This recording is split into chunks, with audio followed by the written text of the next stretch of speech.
Top intelligence officials last week told President-elect Donald Trump about an unsubstantiated report that Russia had compromising personal and financial information about him, a U.S.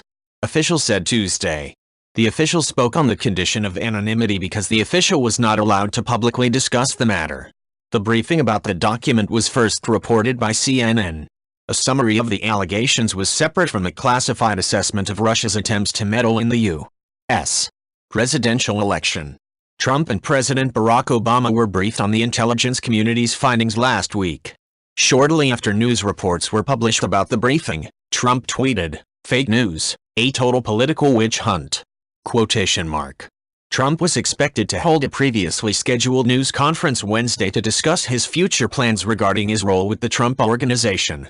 The unsubstantiated dossier on Trump was compiled by a former Western intelligence operative as part of an opposition research project originally financed by a Republican client who opposed Trump, and later funded by Democrats, according to Mother Jones, which published an article about the report in October and said the operative had turned over the report to the FBI.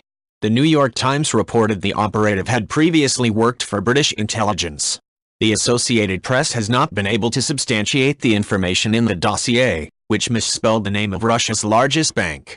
It's unclear why the intelligence officials decided to brief the president and Trump on the uncorroborated information at this time, but lawmakers and others have repeatedly noted that Russia collects intelligence on both Democrats and Republicans. The Russians also hacked systems associated with the Republicans. They just chose not to release that material yet, Senator Mark Warner of Virginia, the ranking Democrat on the Senate Intelligence Committee, said Tuesday. There's nothing that prevents them from doing so at a time of their choosing in the future.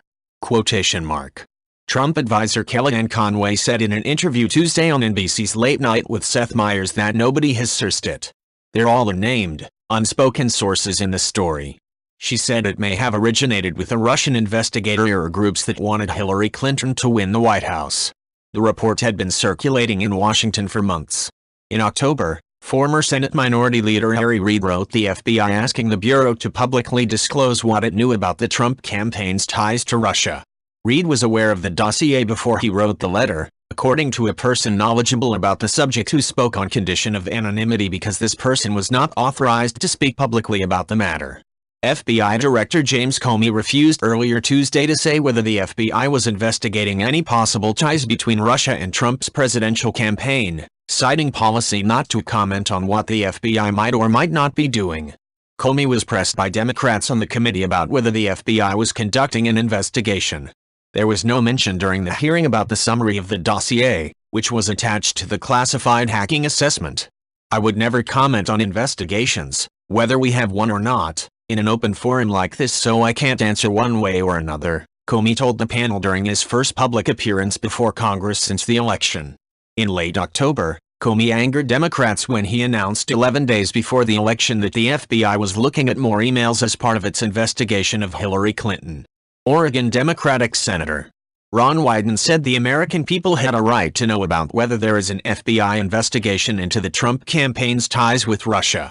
An active FBI investigation of the next president for ties between his campaign and a nation accused of meddling in the presidential election could further stoke mistrust in the legitimacy of the democratic process. It could also put Trump's own FBI in the awkward position of examining the conduct of those closest to the commander-in-chief. If you like this video, please leave a like and subscribe.